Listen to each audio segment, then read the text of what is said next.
This is exactly how I got my client off of her Ritalin medication for good. So first off, to give you some context of this client of mine, she was really struggling with her ADHD significantly, and it just wasn't doing much for her. And, we'll just call her Mary to kind of keep her name private here. But really the things that she was definitely struggling with was low energy, and she was dealing with terrible focus issues, as well as she was suffering with motivation, as well as suffering with high stress at work. And then she was also taking Ritalin. And that was the only thing that she really was taking was Ritalin to helping with her ADHD and all these things that she was suffering with.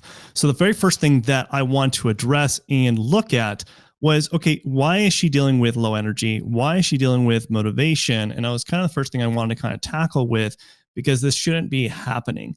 And so what I decided to look into was to look at specifically, okay, what are some hormones that could be dealing with this? And if we can tackle this situation, then we can tackle getting off the medication that she was on, which was Ritalin. And so the first thing that I noticed when we ran some of her hormone tests is we looked at cortisol, which what showed up here is that her cortisol levels were completely low first thing in the morning, in the afternoon, mid-afternoon, early evening, and also even evening. So low across the board within those 4 readings. And so the first thing that I realized that I had to address was looking at specifically that her adrenals were probably very insufficient. They were not doing what it was supposed to do. And that was a challenge in itself and causing her low energy situation, which then was also dealing with her capacity to focus very well, because low energy and focus definitely go hand in hand a lot of the times from my experience. And so how we had to address the adrenal situation that was going on here is adding some adrenal support. And so the thing that I added was adrenal desiccated. And the reason why I want to use adrenal desiccated is because it does help improve cortisol levels specifically, helps kind of raise it where it needs to be, because cortisol is what gets us up in the morning. It helps us give us that energy, which is then going to help with the focus in the long term. So once we incorporated that, her energy did improve a bit. It did improve, not to the point that where I wanted to see it and where she wanted to see it, but definitely was going in the right direction. Now, the other thing that also came up and creeped up with her hormones was her progesterone. So her progesterone levels were definitely low. And this, could have been contributing to some of her stress as well that she was experiencing here. Definitely some of the low energy, but also, she was having some mood changes as well within her cycles. And when I see this, we want to be adding something like a natural progesterone cream. So a natural progesterone cream is usually going to be something that's a good starting point to help improve those levels. And most certainly that was helping kind of improve that, helping kind of stabilize the mood.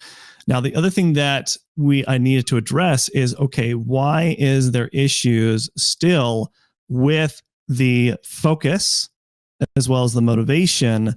And even still, her stress was not 100% where I wanted it to be. And I was questioning, okay, why is the Ritalin not doing anything? Or at least it's not doing what she would like to see it at.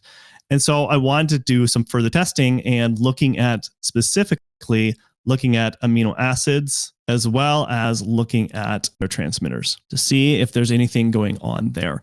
And so the thing that I had to look at is, okay, first off, we found that there were several things that were low. One was looking at her tyrosine levels were low, which is a very important amino acid for dopamine. Her dopamine levels were low, okay, as well as her norepinephrine levels were low, her epinephrine levels were low, as well as her serotonin levels were low. All of these were drastically low. And so the question is, like, I'm asking myself is like, okay, she's taking Ritalin, right? And so it should be at least helping with dopamine and norepinephrine, because that's what, really, in theory, that's what it's supposed to be doing. But it wasn't really doing it. It wasn't doing its job. And so I'm like, okay, what can we be implementing here? And so the things that I had to first address is looking at tyrosine, because tyrosine helps make dopamine. And so if that's low, then we should be adding something. So I added NALT, which is N-L-acetyl tyrosine, so, more better absorbed type of tyrosine. But then I also wanted to add Dopa Boost, which has L-Dopa in it. That's mainly why I want to use it here, is because it has L-Dopa in it to help improve dopamine, as well as helping improve serotonin. Okay. The other thing too is, we need to address what about epinephrine and serotonin, because that still does impact her HD symptoms. And so we couldn't just completely start removing the Ritalin. We needed to make sure that we're addressing everything that's going on here. And so adding L-theanine was another thing that I wanted to incorporate, because that in itself is specifically helps not only with epinephrine, but it also helps with norepinephrine. It helps with dopamine, and it can help with serotonin. So the other additional thing that I wanted to also incorporate to help improve serotonin levels was 5-HTP. So 5-HTP directly helps make serotonin. So that was something I wanted to incorporate and improve that. But there was one other different neurotransmitter that was off, and that was GABA. Now, her GABA, instead of it being low, it was actually elevated. Now, when we see elevated, people can be more stressed, agitated, and she was definitely more stressed and agitated at work. And so this kind of explained a lot. And so the thing that I always like to use with this is going to be using something like L-theanine that can help lower it down in that capacity. And that's what I used for specifically targeting that. Now, on top of that, her improvement definitely started to improve. She felt a lot more happy, but her energy was still slightly low. I was like wondering, why was this? Because we addressed the hormones, we addressed the adrenals, we addressed a lot of the different neurotransmitters that can contribute to low energy. Like, her focus was better, her motivation was better, but she still felt like she still had to take the Ritalin, because in a way, she felt like it did help improve somewhat with the energy. Not as much. She was able to kind of like decrease and not have to take it as much, but she still felt like she was still relying on it. So I was like, what is going on here? It made me kind of perplexed, because I was like, okay, what is the real situation here? What's going on?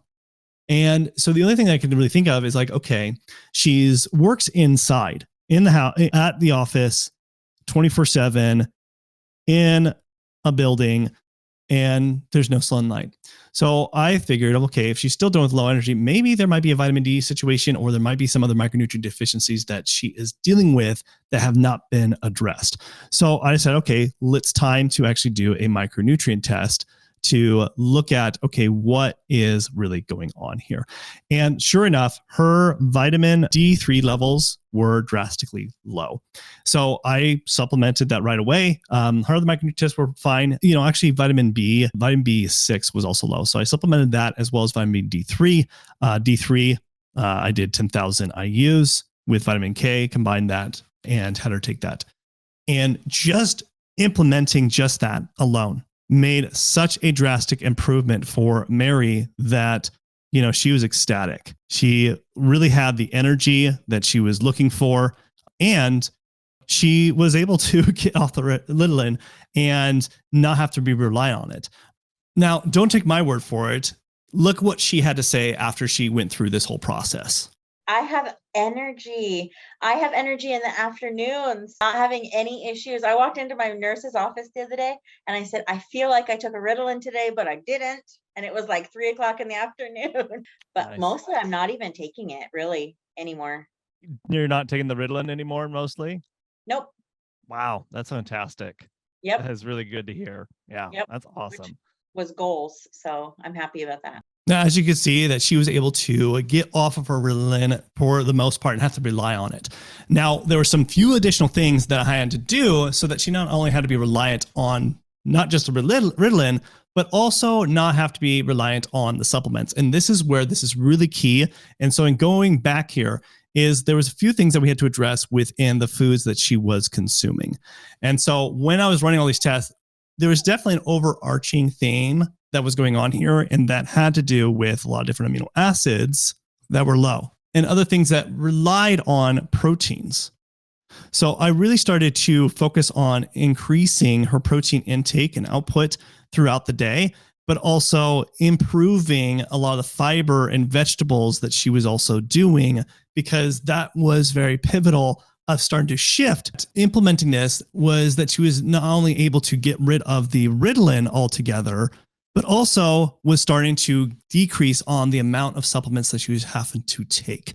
And so that in itself was the big win, where she was able to not have to be taking pills consistently and could have the energy and the output, and also not to be stressed at work. And you saw it just from what she had to say. She had that just energy that she was looking for and not have to be reliant on Ritalin or any kind of ADHD medication. Now, the thing is, with any kind of patient client that I work with, it does require looking at really what are the things for you specifically as an individual that you need to identify the root causes. So you should watch this video next, where I talk about the 3-step system that I use to help eliminate ADHD symptoms altogether. So watch this video next.